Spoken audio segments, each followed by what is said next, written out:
All right, welcome back to Morphy's Games of Chess. We got game number 63 coming up between Morphy and Mongredian.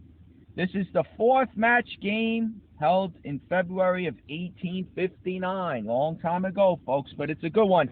All right, here we go. Morphy has the white pieces. He's up. Oh, wait a minute, Shredder. Get out of here. Once again, he jumps in. Okay, here we go. King-pawn game. Mongredian playing E5, right? The knights come out.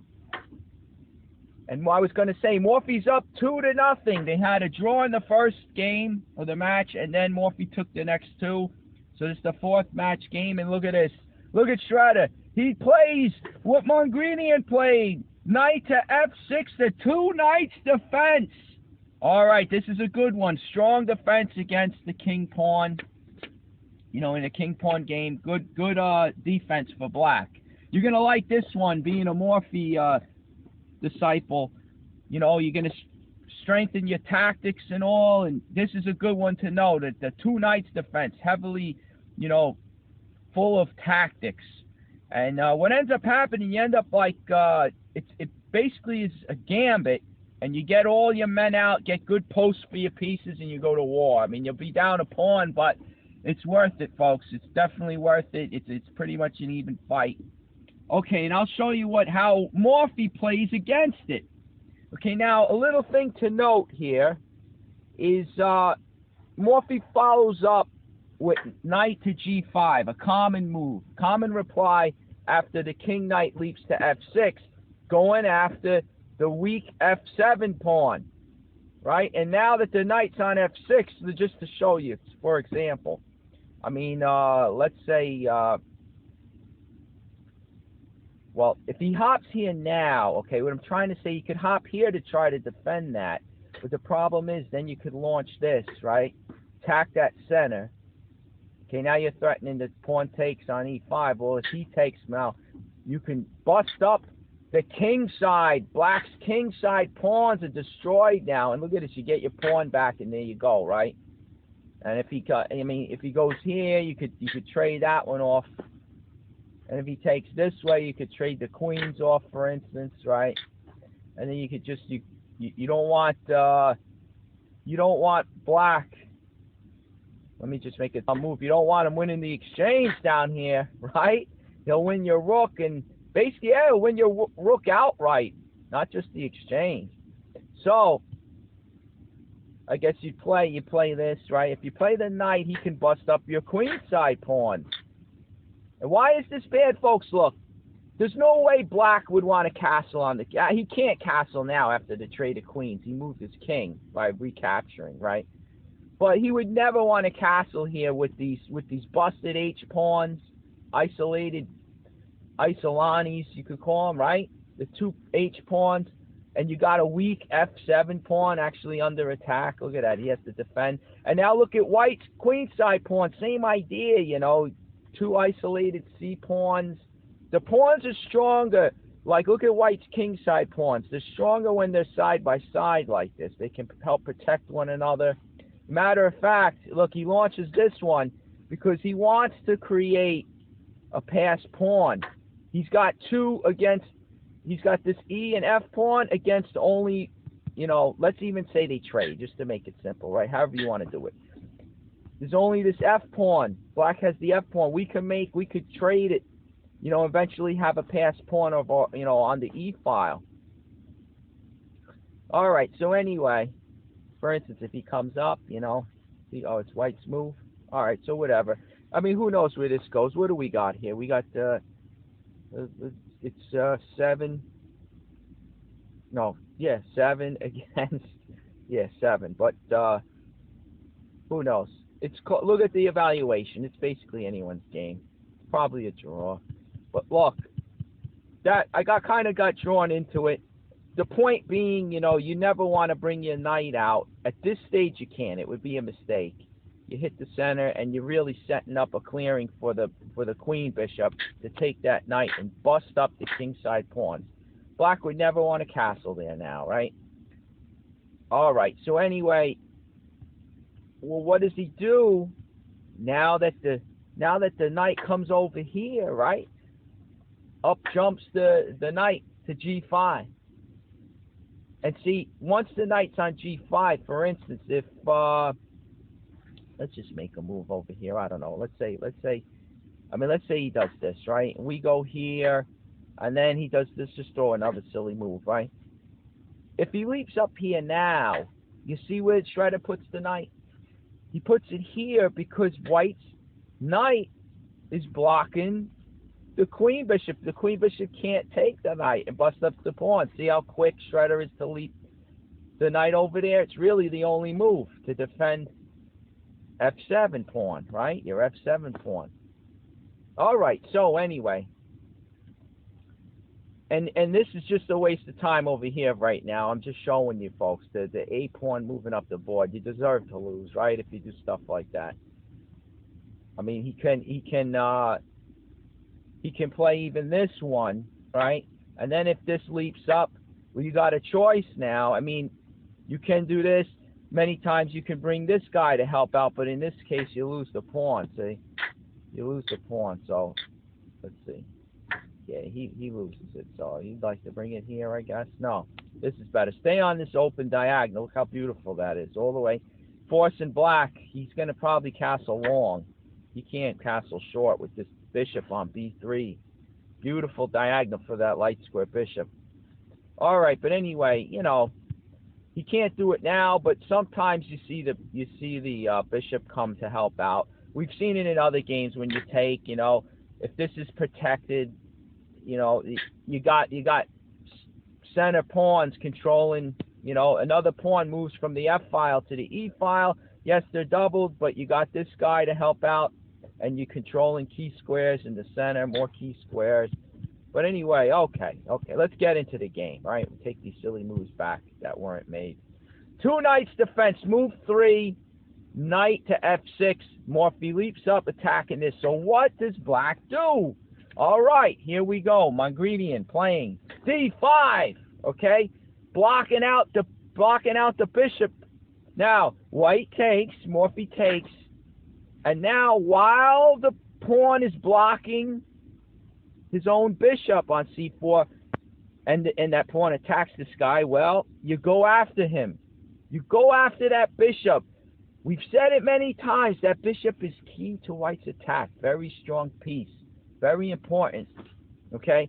So if you could take him out, you stifle, you know, you turn the burners down a little bit on white's potential attack down the road.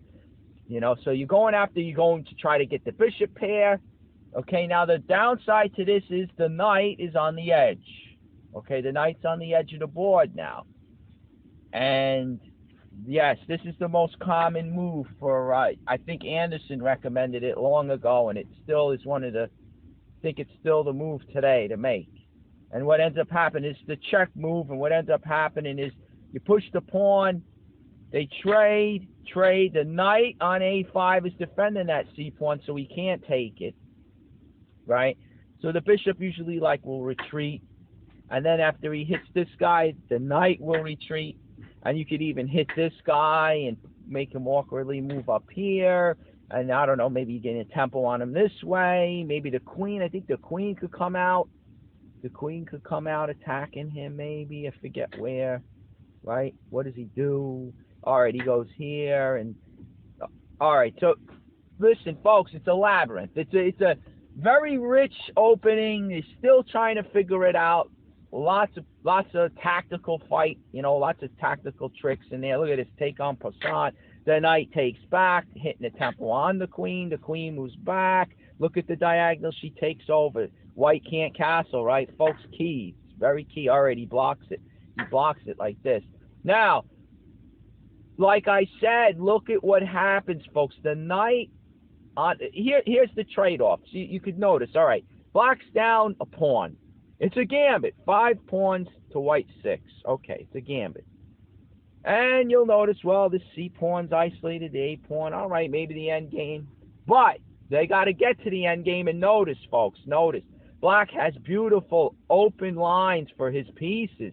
He's going to get the bishop out. All right, he likes it there for now. He can get this guy, the other bishop out, maybe d6, right? Beautiful diagonals. open file, maybe the rook to the B file, maybe the rook to the D file. Black's definitely going to castle short. I mean, there's always possibilities. Who knows what happens? But it looks to me, Black's going to go short to be safe.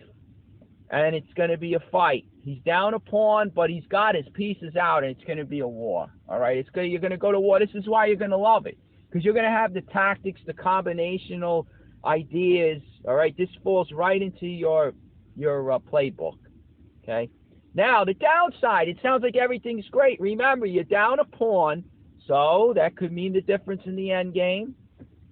And again, your knight on A5, folks. Your knight on A5 is not in a good spot. Notice, okay, maybe this is why bishop to E6 to try to fight for C4. So this guy could leap here and maybe get in the game. Get in the game somewhere. All right, the bishop wants to go there, I guess. But you see, this is the trade-off. It's a yin and yang to chess. You don't get everything for free as long as your opponent is making good moves. You're not going to just get everything for free. You got the downside is this knight on A5. You're going to have to move him into better position. There go your tempos. You understand? You're going to waste maybe 2 more tempos now just to reposition this knight. And that's where White's going to catch up, you see? All right, but it's a fight. This is all a fight. They're still trying to figure it out, folks. So it's rich with ideas. Beautiful opening to try. The 2 knights defense, right? Now you might be saying here, like, oh, why push this pawn and make, why go into it like that? Why not bring the bishop? Well, that's been tried too. But notice now, okay, what is Shredder? All right, don't take and help him develop. You develop. He wants to trade, which would be, what does he just lose the knight now? If he goes, I guess, because if he goes here, like with the bishop, because that protects his knight on A5. See that? The queen on D8, the queen over here protects the knight now on A5. But they would trade, right? Oh, and he wins this one. Okay, so. Now he's down, what is it, 5 to 7. So he's down 5 pawns to 7.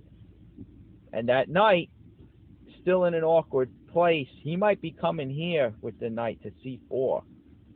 I don't know. Right?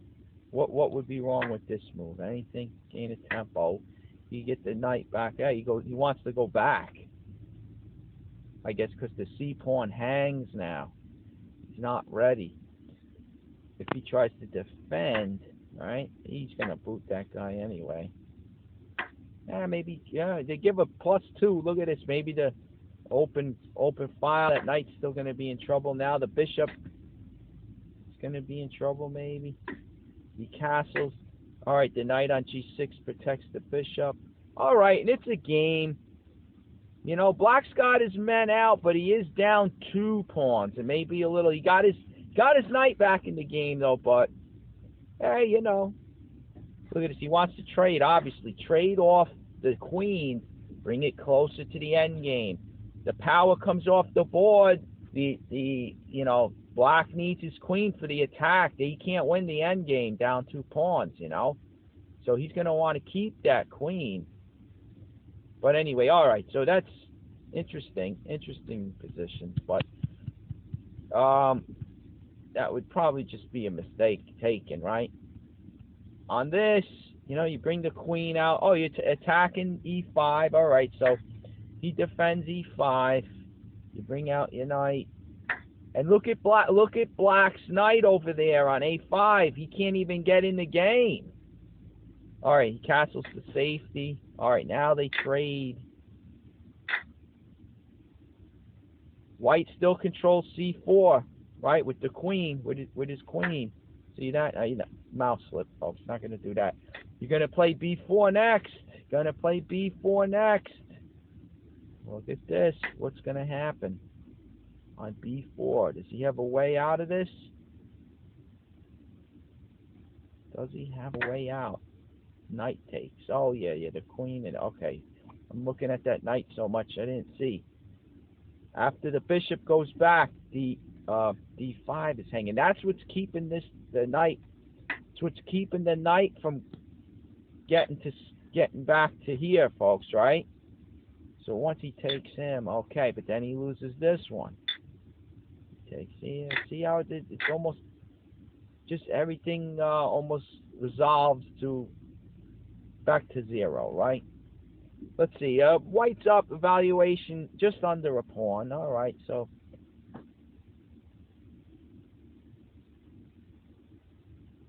he wants to protect this guy. Why not bring him back in a tempo?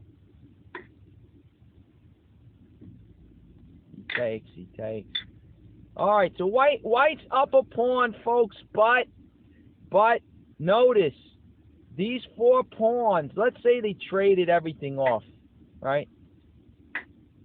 Oh, he would want it. See, what I was going to say, this would be a good move to counter what I was just going to say. If they were to trade, he undoubles his C pawns. Now, that's good for... I mean, look at this. Black has the initiative, though. He's coming in, attacking the B pawn here.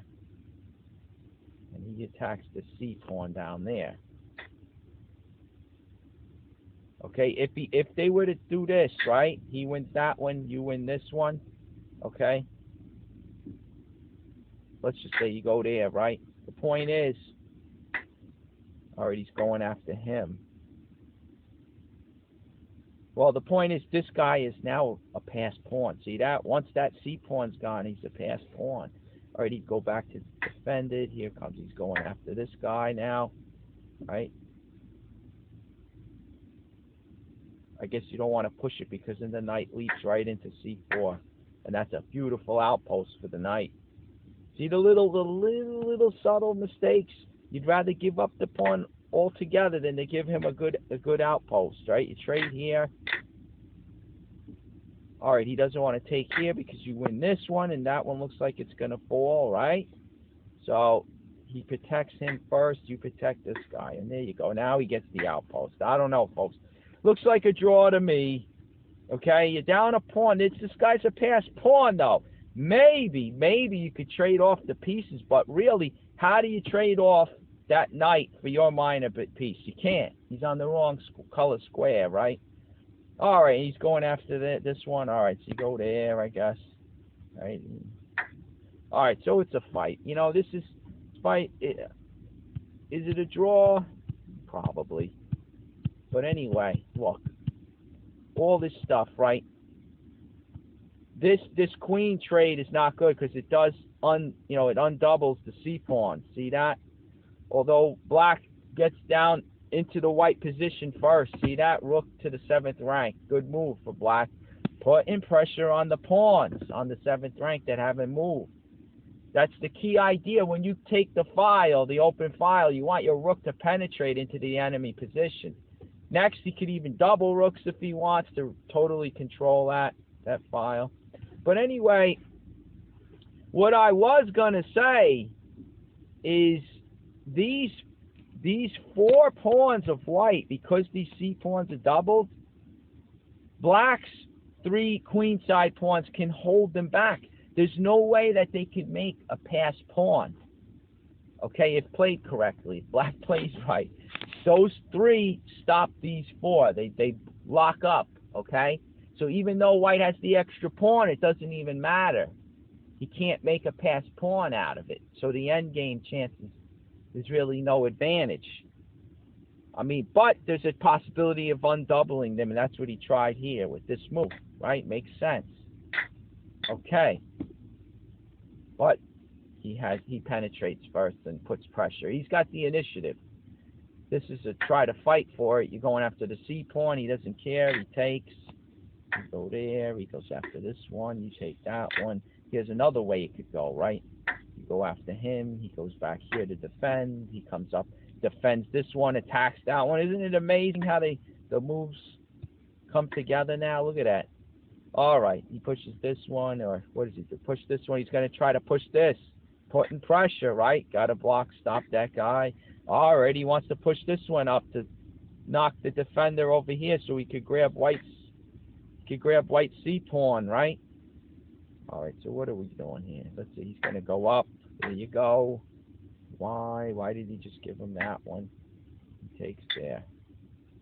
All right, we could take that, I guess, with the rook, but first he goes after him. Defends. All right, now we take. We're gonna maybe play d5 next, but he prevents that with c6. D5 anyway. There we go. We trade him off. The knight's dangling in the air now. But anyway, probably a draw. Looks like a draw to me. Oh, but who knows? Who knows? We got the extra pawn. We have the bishop versus the knight in the end game, and there's still queenside pawns. Pawns on both sides of the board. Might be harder for the knight to get across both sides. The bishop many times proves it's better when there's pawns on both sides. All right, anyway, who knows? They give the evaluation white up a pawn, right? Because he is, right? It's plus 1.08, but who knows? All right, so there's a little, we're just scratching the surface of the two knights defense. There's plenty of it here. I mean, this line being, you're playing the bishop here instead of the common move. I've seen it in the modern manuals. This is the move, folks. Okay, and there you go. I guess because it puts pressure on him, he's got to move. Look at this idea. He doesn't have to move yet. If you play queen here, pinning this, right? If he takes your bishop, you take the rook. All right, there's some more tactics for you. I told you. Both sides have it. All right, so now you trade this off. And remember, you can't take here because the knight, right? The knight's on that. So, all right, you move back. Look at this. You're gonna get that bishop for sure. Right? Let's see. Destroy. Instead of taking the bishop yet, you go to destroy the defender, and then you win the bishop on a4. All right? Okay, so he's got to save it here. Now you take it. All right. You got the two bishops now for the pawn, right? You got the two bishops, folks. We talked about it. Knight comes here. Look at this. He comes back. You got to defend e5. All right, defend e5. There you go. Oh, look at this. He takes there. He takes and undoubles your pawns. Not bad. Black. Look at black center now. He's got control of key squares and chases him back. All right. Black has the space advantage and the two bishops for the pawn. See, it's a trade-off, folks. 2, 4, 6, 2, 4, 6, 7. Yep. And there you go. Right? Who knows? Now, for black, would you complain about... Look at the evaluation. It's 0.23, folks. So... not for nothing. This move is the best. This is why I could see it's still in the modern books as recommended. This one. We touched on it before. If this guy moves, this is common. You bring him back, and then you hit this guy, and he moves. And again, we looked at it, right? You harass the two minor pieces out of there. Okay, here's a different move. There you go. Knight, bishop out, aiming down here, right? All right, he's getting ready to play d4, right? d4, there it is, right? There it is. All right, en passant. Why not, right? Knight comes back hitting the bishop here. Bishop pulls back there, and there you go. Here's a different way to play it. Look, 0.08, folks, 0.08. 5 pawns to 6. Black gets his pieces out, though, see? Easy development for black. The only trouble, too, is the knight on a5. He has to reposition that guy. And there you go. That's the yin and yang. Easy development, good piece action, but the knight's going to have to waste 2 more tempos to get back in the game, right? So that's the puzzle. Who knows what's right, what's wrong? Who knows, right? It's between you and your opponent to figure it out and prove it, right? So the two knights defense, keep this one in your bag. Here it is, d5. It's a gambit, folks. When he takes, okay, the knight leaping here. All right, bishop is the common move. Now, one other thing you might be saying, but wait a minute. I could take here with the knight. Now, it's not a gambit. That's true. You can do that, right? But just to be prepared, All right? Yeah, white could play this. White could do many things, okay? But what if white does this? What are you going to do? Did you think of that one? Folks, he takes, right? Was he crazy? He just sacked the knight for a pawn. Yes, but look at what happens, folks. Queen here. Queen to F3. Check. Not only that, this knight's pinned now by the bishop on C4, right, folks? The knight, this knight over here becomes pinned once the king takes. And now the queen coming out, check. Also double attack, check. And over here, piling up on the pinned piece. That's the idea, pile up on the pinned piece, try to win it, right? Now, it's a check, you're piling up. There's only the queen protecting that knight. So he's going to lose it unless he gets out of the check and protects the knight with his king. But now look at this. You know, the king's up front. He can't castle, and he's in the center. He's right. So the whole idea is you're sacking that knight for a pawn, but really you're sacking it for this attack. Because if he doesn't, I don't know, if he just, I mean, this would be great. This would be suicide right here. You just go in there, it's over. Look, right? And there it is. Made on the light square diagonal, right? You can't do anything about it. So, the thing is, I don't know, let's say he goes here even, right? That looks, I mean, you're going to take, all right? You're going to take, and you just won the piece back, and you won the pawn on F7. End result, you sacked your knight on F7 for a pawn, and then you win a knight back, right? Black gets nothing for it. And so you won the F7 pawn scot-free, plus you have the attack, and you got the knight, you got the queen, the king stuck in the center. I mean, forget about it, right? Look at this, what's this about? There you go, look, check. All right, there you go. You're going to bring the knight to C4, check, next. Look at this. I don't know where this goes, folks. All right, let's see, he goes here. I mean, he could go, what if he goes there, right? You got the pawn. He takes. Bishop out. Look at this. Winning the queen. Skewer, folks. Skewer. Who could see that one coming? Look at this, right? Look at, oh, no, you get a fork. All right. All right, you get the fork. Big deal. Look, the rook doesn't even want him. Look, we're going after the big fish over here, the whale, right? All right, there we go. We got everything we wanted. Look, he doesn't even need to take this and win another piece. Look, he goes down. Knight blocks for a move, right? We're coming in with, oh, he gets a check. Hardy, har, right? Oh, whatever, you go here. Okay. Doesn't do anything. Bishop's got B7 covered. There you go. Checkmate. Right? Here's another one. Checkmate. Right? Okay. All right, so there you go. You're basically, you know, you're putting the pressure of sacking the piece, taking away Black's castling rights, and now he's stuck in the center. He's got to defend the piece. This is his only hope. Now, believe it or not, the verdict's still out on this. This is called the fried liver attack. Why? I have no idea. I heard the rumors, read that the guy was eating a fried liver sandwich when this was played. I mean, I don't know. He probably choked on it. But anyway, you got, okay, the knight comes out, pile up on the pin piece, right? And then Black has to defend. Okay, all right, this is the common move. I've seen that in the books, right? And now he's got his knight. He's going to play C6 to help defend that knight, the pin knight on D5. But here we go, right? You open it up, folks. Open it up. There he goes. He's protecting that guy. Open it up. Get a rook on D1, right? Coming next, maybe. I don't know. Oh, this is to try to stop the bishop from coming out, right? He wants to bring another piece out into the attack, but funny thing is I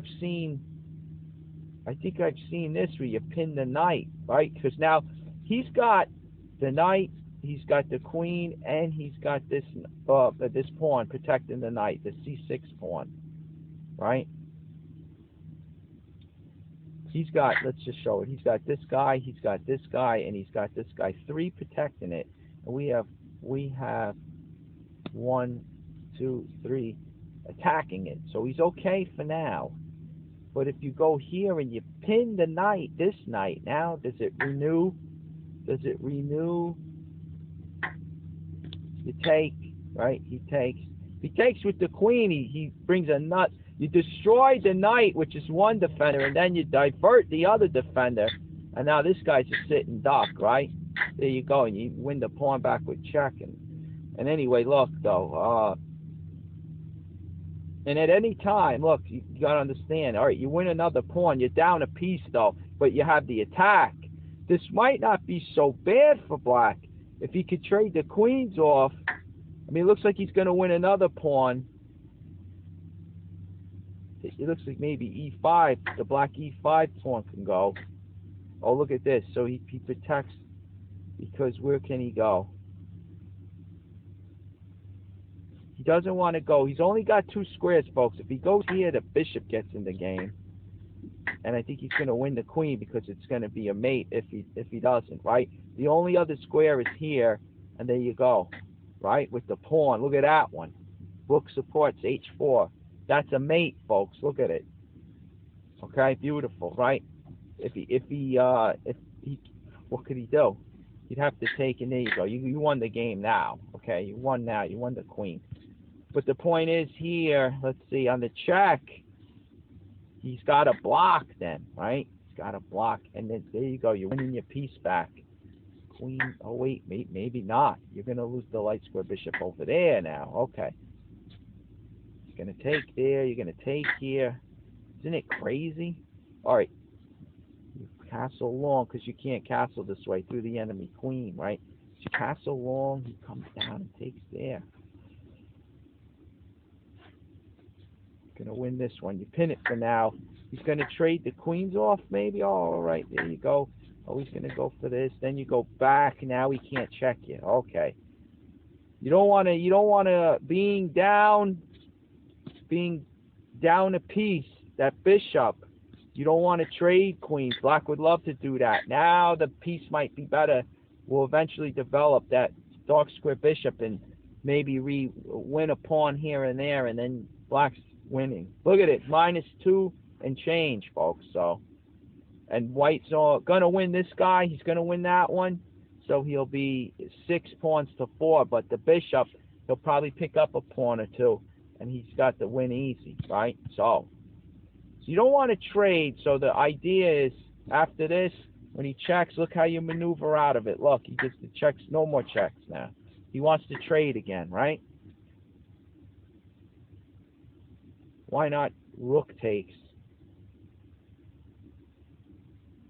Why not rook takes pawn, right? He goes there. He's going to bring the bishop to block. Pile up on the pinned piece, right? Here he goes. But it's still pinned to the queen, right? All right, he goes here. I guess you take it. Looks like it's an even game, huh?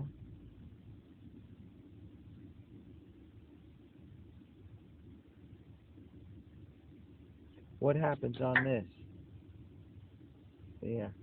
And then that bishop he gets in the game, huh? He gets in the game. And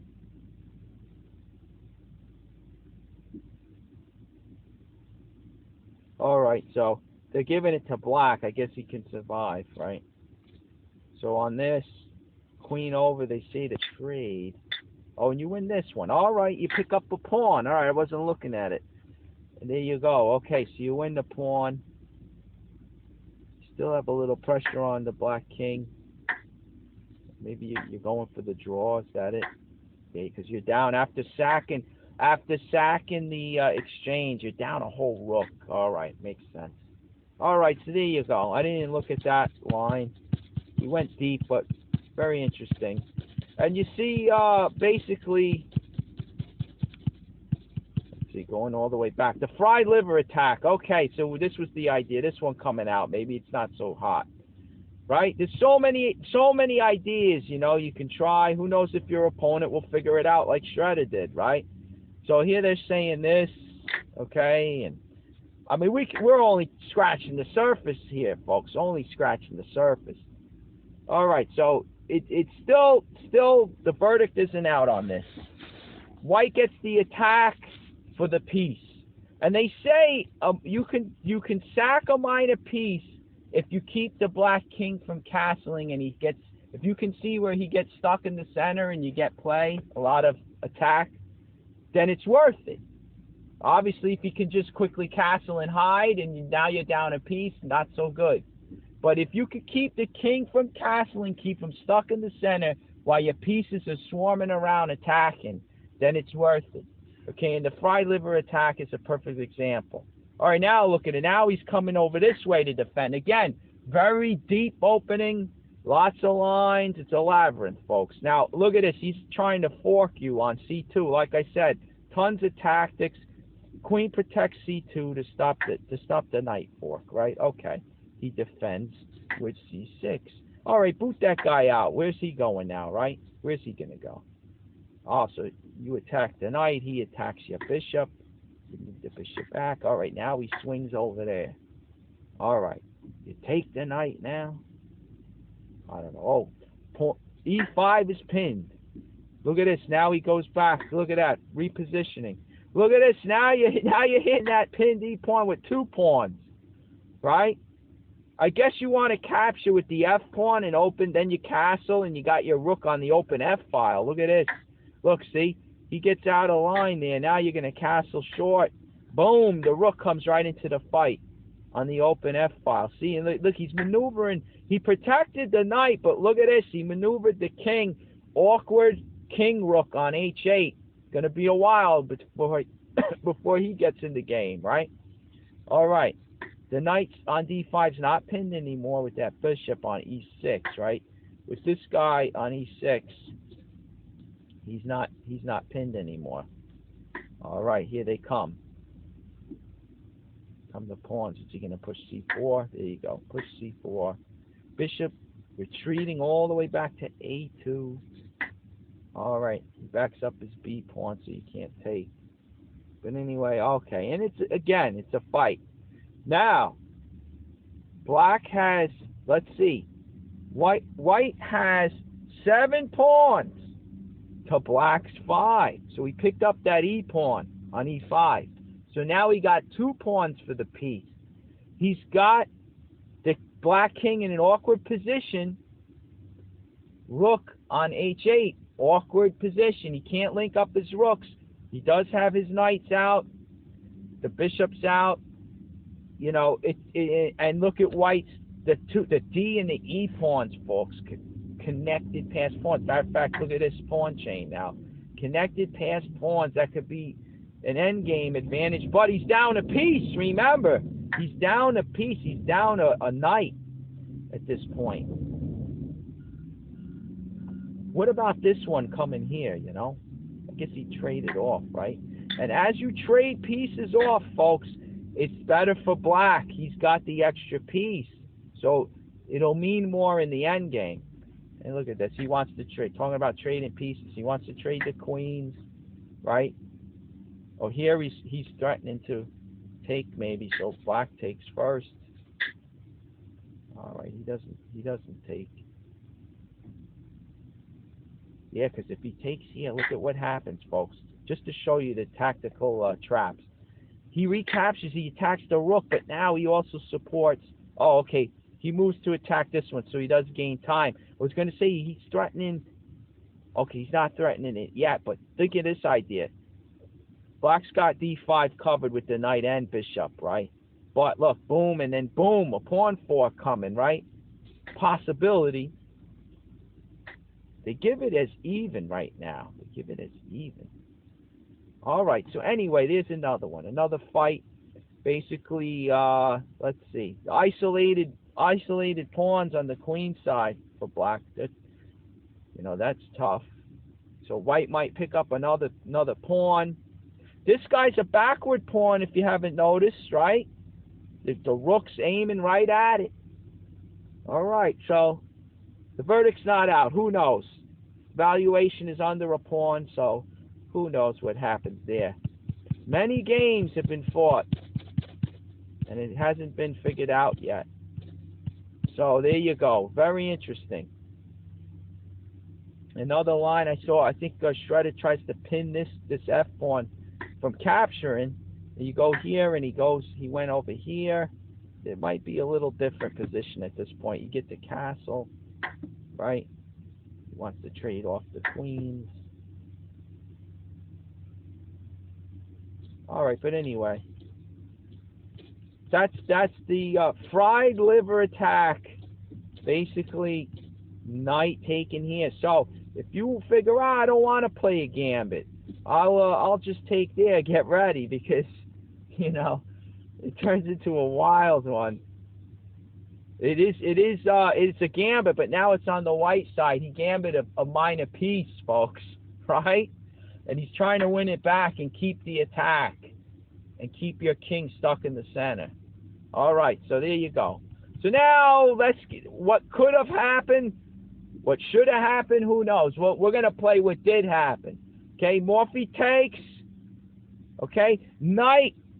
Mongolian leaps the knight to a5, but instead of giving the check like we looked at, d3 by Morphy. By Morphy here, he feels is the strongest move for white to retain any kind of edge, all right, opposed to the bishop check. All right, but let's see how it turns out. And even here, let's see. Yeah, it just says a move favored by Morphy. See game 74, 120, and 200, and especially the early notes on the first game. So game 74, which is coming up, we'll be there in no time. We'll dive deeper into it. They give a little more analysis on d3. But let's get into this one. Mongolian playing h6, chasing back the knight, so the knight retreats. The white pawn here blocking the bishop's influence, so he can't dive in, right? He can't dive in and take on an f7, so he has to go back. And now Mongolian plays the bishop to g4, pinning the knight to the white queen. Okay, but the old masters, along with Shredder likes e4. The old masters right, e4 is much stronger, and that's all they say. They leave it at that, right? Now, obviously, you can't take, because then you hang your bishop. Remember? Come on, enough with the jokes, right? So you pin that guy, you pin that pawn. Okay, now if he takes, you take back, and you are in this position. Once the queen comes up, you are threatening to capture on e4. Pawn takes. Just for instance, you go here, pawn takes, because now if the knight takes the bishop, well, your queen's backing it up. See that? And you won another pawn, right? So, I mean, if you're blocking, you're dropping the two center pawns right in the beginning of the game. Good luck. You probably lost this battle. So anyway, after this, the e4 pawn is hanging. Okay, and then, he takes. Okay, Shredder says to take. You take back. Bishop out. There's a check. It likes to check. Last time we played, he played it here. Right? The stuff. It also likes this, bishop to d6. So I don't know. Let's stick it here right now. Okay, we play it there. Now, if the knight goes back and he castles, and then white castles. Now look at this. Here comes the bishop, right? The bishop coming in on g4, and you can't simply play the f-pawn up because it's pinned to the king, folks. The f-pawn is pinned. You can't move it up to f3. You see that? So now the queen is getting, choked over here. Look, notice the dark square bishop takes e3. She's only got this square right here. Okay, here he comes developing the queen off the back rank. Black has his rooks linked up. All right, knight to c3. They're piling up on that e-pawn. And here you go. Black defends it with the rook. You hit this guy. He draws back. I guess he'll bring it here to help protect even more. You go after the bishop. He brings the bishop back. You're going after him. You're going after that bishop. He weasels his way out. Look at this. Reposition the knight. All right, so it's a fight, folks. Basically, like I said, in many lines of the two knights defense, you have good piece action. You get your pieces to good squares. You develop quickly. And you're down a pawn. That's the one downside. But you can make a fight of it. Who knows? Will this extra pawn of whites mean the difference? That's the big question. Who knows? Right? So it's all up to whoever's the better player, really. It comes down to that. Who's going to make the last mistake, yada, yada, yada. Right? So the two knights defense, solid opening. Even, let's see what the evaluation was. I didn't even look at it. So it was like about a half a pawn for white, right? So even though he's up a full pawn, with black's development and good piece action, it's not even worth, that extra pawn is, at this point, the evaluation is 0.51. Insignificant, means nothing, okay? Anything under 1 really means nothing. If you got your pieces out and you're making a game of it, that's all you need. Okay, so there you go. That's one way it could turn out. Pawn up to e4, right? You notice how white starts to get a little cramped here with the queen having to go back to e1. See that? So I mean, there's the good piece action that black gets for that pawn. White being a little cramped. Now, he is piling up on e4, but black has the easy development. He can defend that e-pawn. All right? And in this scenario, it looked like Shredder went after the bishop, the dark square bishop. He the other knight, repositioned the knight to d4, right? Centralized knight, very strong. And there you go. It's a game. Who knows where it goes? All right, so there you go. A little flavor of e4. As black, you could do that, right? e4 here. Now, Mongredien plays bishop to g4. Bishop to g4. Now get this, right? And the old masters wrote e4 is stronger, so they didn't have these computers, right? And yet they knew what the deal was, right? Because look at this. Now after the pawn h3 by Morphy, Augustus takes the knight and white takes back, right? So now that brings the queen up to f3, and it helps it, it's helping white develop, okay? Remember, the knight on f3 only moved once. The bishop moves once. All right, there's a wasted pawn move if you want to look at it that way, at h3, and then he takes, and then you take back with the queen. And at this point, it's black's move. And after this, here's an example. The old masters say if now, and Shredder's looking at it too, if now pawn to e4, well, queen to e2 gives white the better game according to Steinitz. Now, look at this. Let's play a little deeper into it. Look at this. You take, right? You take that. So now, look at what ends up happening. Similar as before, even if you wanted to play the bishop here, right? I mean, Shredder likes it here now. And notice, there's no light square bishop to frustrate white's queen, where he has to move back to e1 and he gets a little cramped, right? So this line is not as good. It's not as good for black because it doesn't really give any difficulties to white.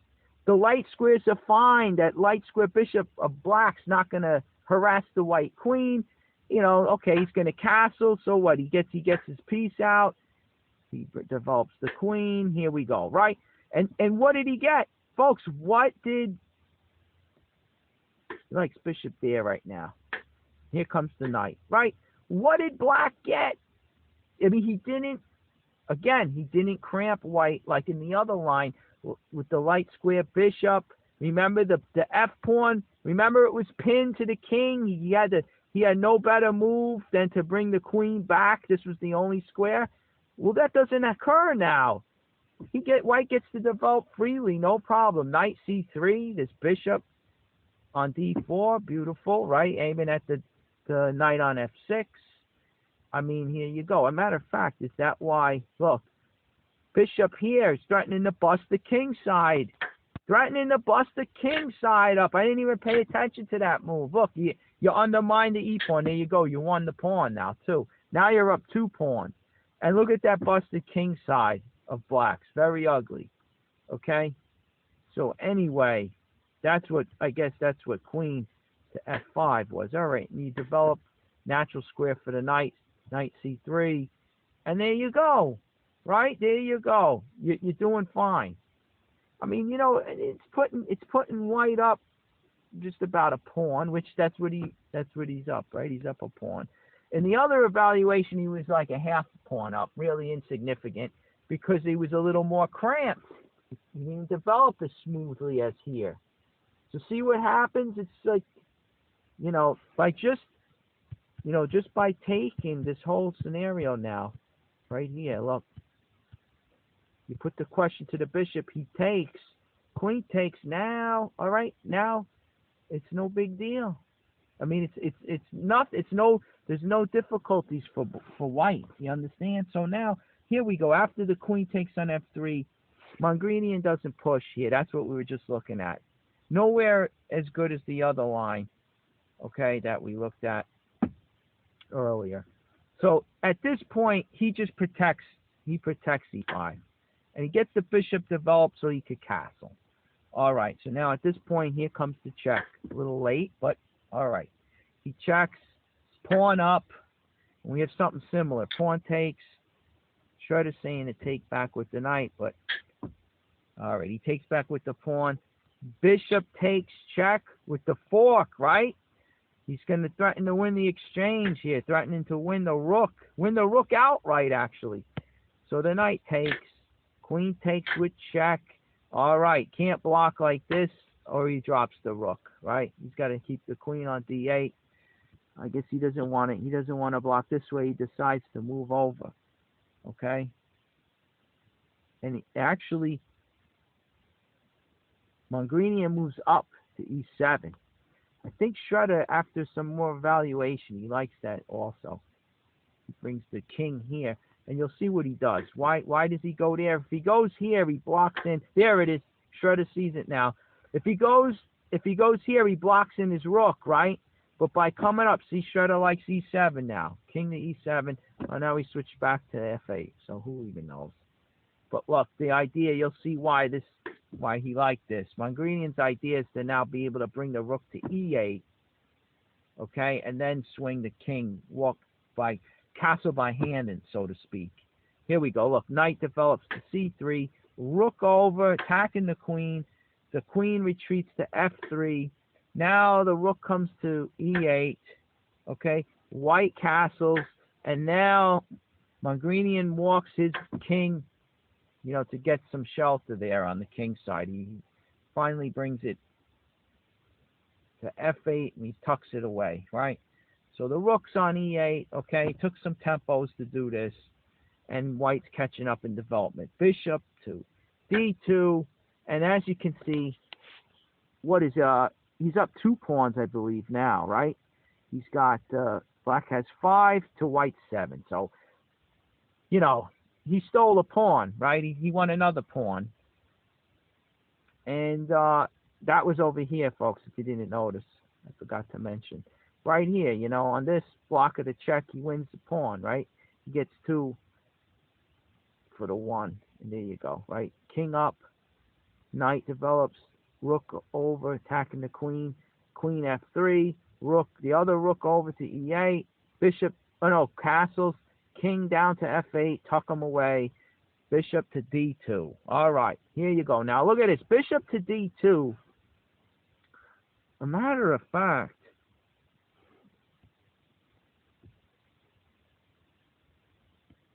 king to f8, right?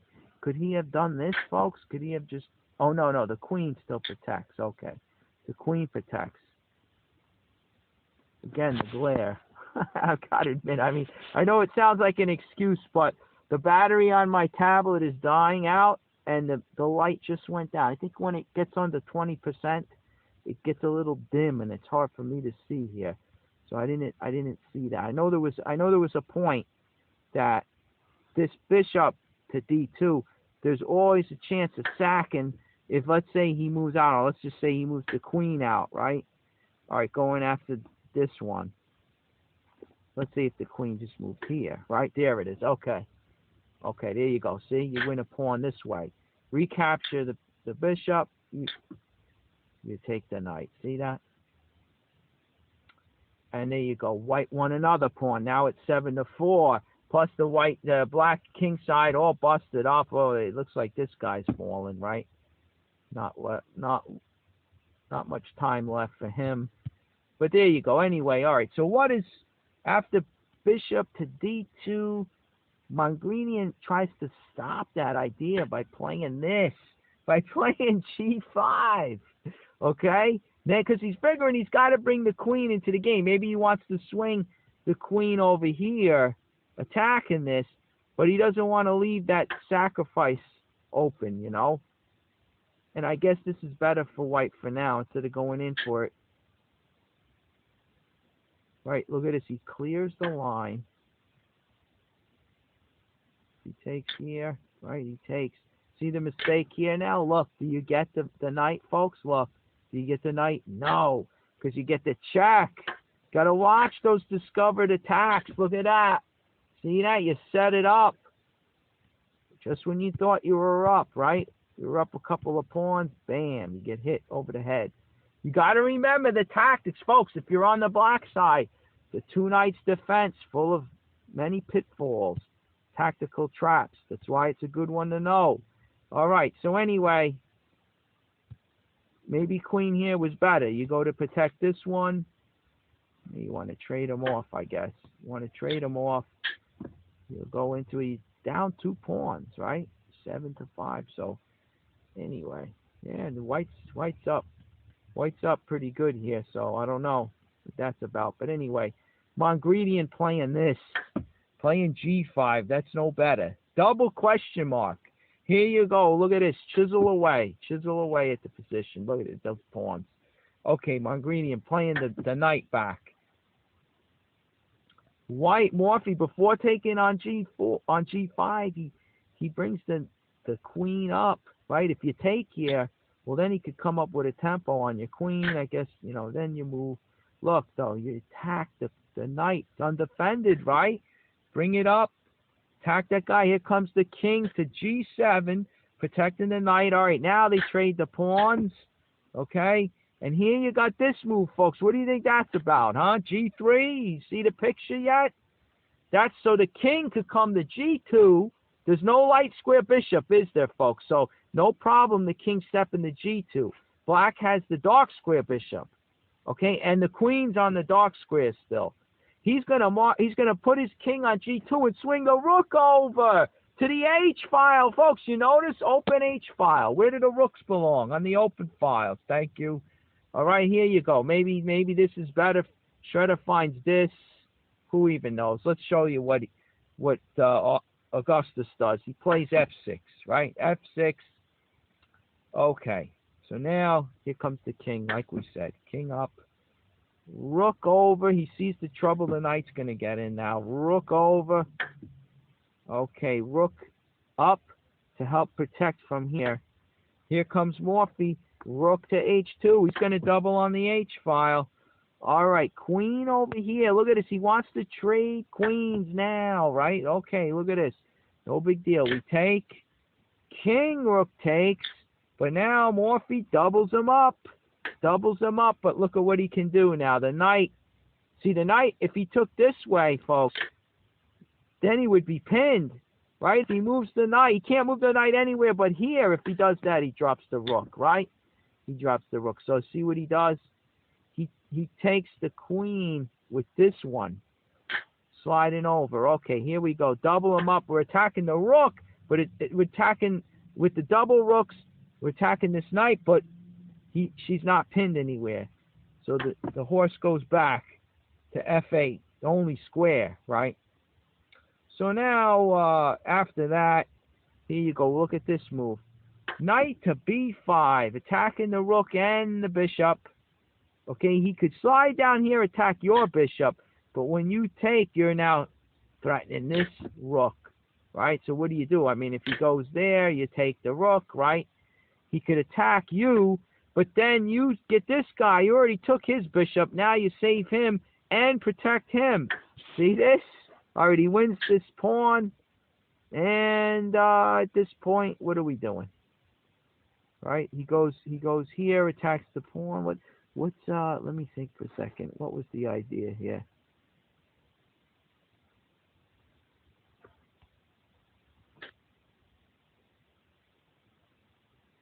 Right, you attack that pawn. I mean, he could take here, but then you get, you get the knight check.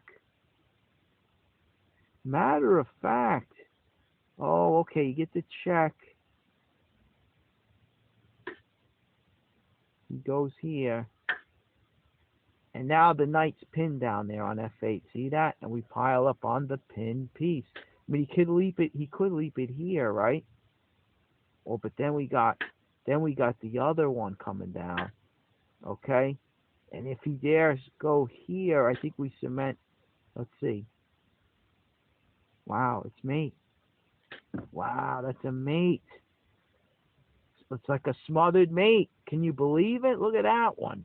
That didn't crop up last time. This is, the idea is, I thought he would, after this you can, I mean, you go for mate, but you also have a threat of like cementing the knight in, and then you pull, whoops. We're going to see the pattern later, actually, because it doesn't work here. Okay, because the black pieces still defend. But anyway, okay, so on this, beautiful job right there, knight to e7 mate. Okay, so that doesn't work. Matter of fact, I think if he takes on b2, when you check here, look, let's see, and you take this guy. You come down with check, and you're up the knight, right? Cement the knight in. You're threatening rook e7. Tries to block it. Big deal. You take. Here you come. Right. He goes back. Oh. Okay. You win this one. You win the A1. The A1. You win the A7 pawn. So he can't even take yours. And there you go. You're up a knight. You got the extra A pawn. There you go. Right. Look. So there's nothing that comes. Oh, wait a minute. Okay, here we go. If he goes here, no big deal. You take, right? Because we just looked at this, folks.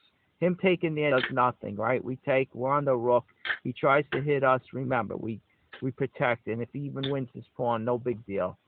It's easy street from here, right? We pin that one. The check is a little different this time.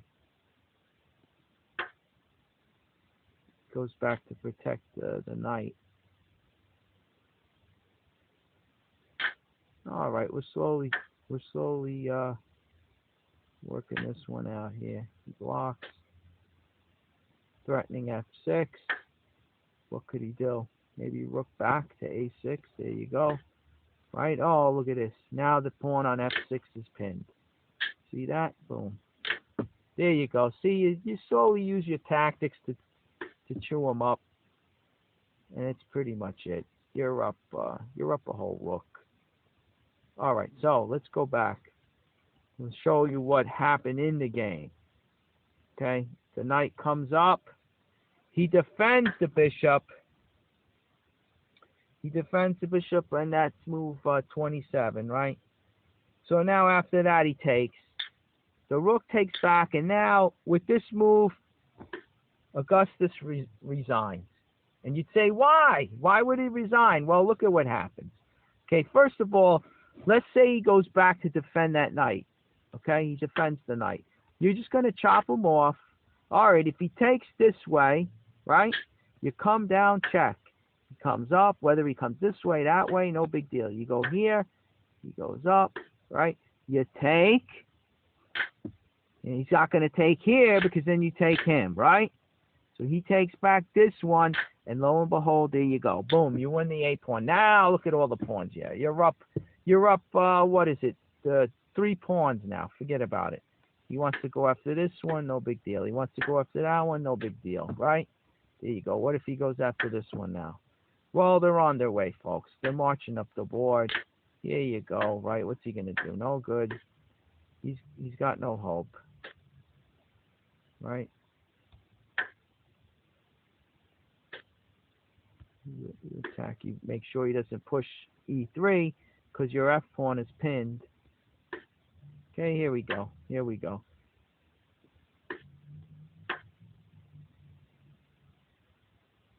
What if he goes here after the... Look at that. You take... Go ahead, take him. Take him, and then you queen with check, right? Unbelievable. All right, so, I mean, he's clearly got this one in the bag, folks. So let's go back. Let's check the time here. All right, so we go back. If he takes with the, what did we do? We did with the king, right? If he takes with the rook, well, here we go. Check, right? If he wants to come up, what do, folks? You don't check him yet. He slips to F5, right? What you want to do is close him in.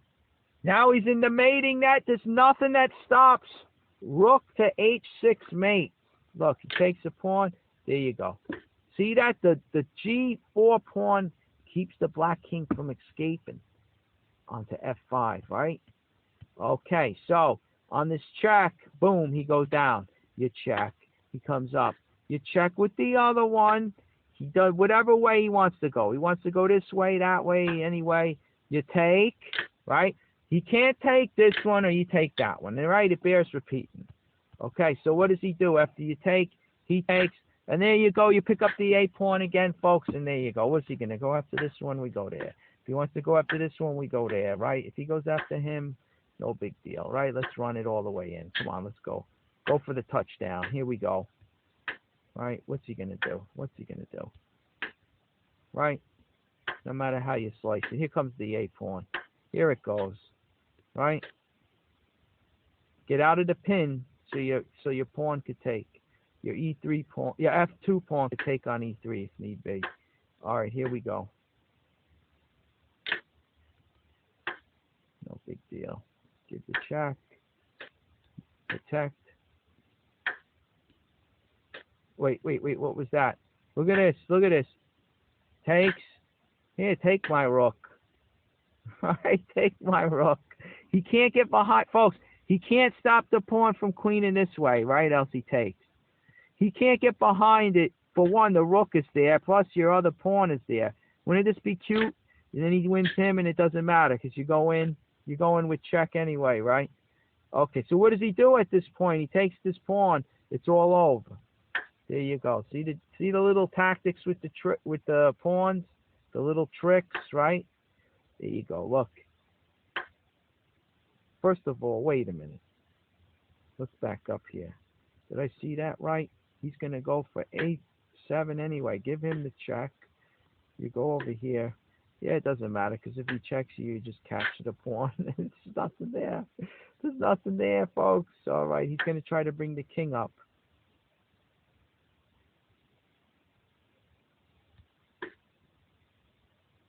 And I guess if he tries something slick like this, you know, you got your rook, right? It doesn't matter. All right, you go here. You get your queen. Okay, I see. Now even if he tries to give you the check, your queen covers, right? Your queen covers. Come on. We got to dummy up. All right, it's been a long day for me. I apologize. I'm not seeing it as sharp as I normally do. But there you go, right? Look, he tries to slip in here. Isn't that cute? We could get another, how about this? We get another queen. We discovered check. Look, discovered check. What is he going? Is he going for a stalemate or something? What's he doing here? Let's see, yeah, because if we, no, he's got H2, right? We could take over here. He's got this. He's got this still, right? He's even got, all right, he's got that because we moved our queen, whatever, you know. I mean, folks, does it even matter anymore? What do we got going on here? Look, we got 2 queens. Let's do it just for fun, right? Here you go, right? This way, that way, every way. The queens, all right, look at this, double queens. Here you go. right? One queen helps the other out. All right, so there you go, and it's all over. I mean, it was all over way back here. Mongredien, he called it quits all the way back here. We're just having a little fun, pulling it all the way through. Here you go, right here at this point. Here it goes. After the knight, takes rook, bishop here. He sees it's all over, right? He sees, all right, here's Shredder's idea, right? No different. He recaptures. All right, so we're not going to win the A pawn. All right, big deal. We protect our A pawn. He's trying to make a fight of it. Right, here we go, look. Here comes the king. The king, is he in a net? Not yet. He's not in the net yet. He's not in the net yet. Here comes the pawns. We're going to launch him. He gets out of there. Here we go. Trade him off. We do it fast.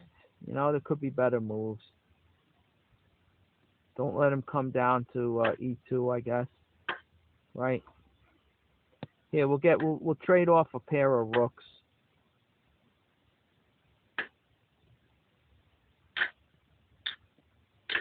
Here we go. There we go. We go after the A pawn. We win him again, right? We win the A pawn. We maneuver our king out of checks. Here we go. We launched the C pawn. It's the passed pawn already, right? Here he goes. We take here with check.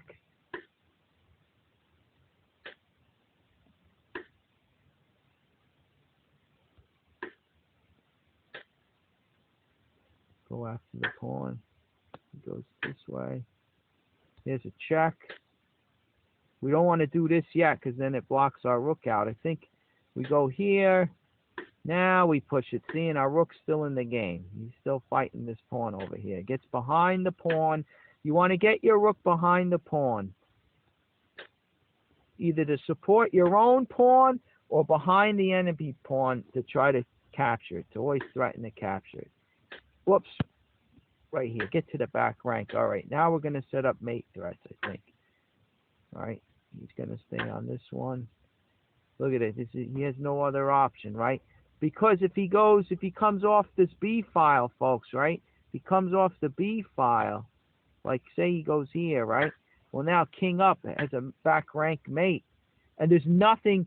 Look, white controls this square, this one, and this with the pawn. So he can't even watch over here. It's still mate. See that? It's another pattern to know. When you got a pawn in the king, you're controlling 4 squares. So the black king can't even get over to try to get out. So he'd have to sack here. See that? And it's all over. So he can't even get off the B file. He could either push this one and lose it, right? Or he could move the rook off the pawn, off the defense, and lose it. He's got to stay on that B file, else he gets mated, right? The king could try to come over. See, now if we come up, he takes with check. So that's the whole idea. Why he has to stay on that B pawn. But now we just launched the A pawn down, and there's really nothing. There you go. He finally gives it up. Let's see. He checks first, and he takes. He goes after him. We check. Comes back out. Check. He goes up. There you go. Right. He's going to march into C pawn, I guess. He's got to get there. The C7's coming next, but he stops it. Here comes the A pawn. King coming back. Can't do anything. There you go. Right. There you go. It's over. It's over. What could he do? He goes over. Where's he go? What do you want to do? Goes over here. Big deal. We trade him off. There you go. Give me your rook. All right. There it is. I like following through. It's good to see the technique, right? All right, folks. So there you go. There's game number 63 in the books. All right. So we'll see you next time on Morphy's Games of Chess. Game number 64 coming up. Morphy's up 3-0 here with 1 draw. We'll see how Augustus could come back here if he can. All right. Good night.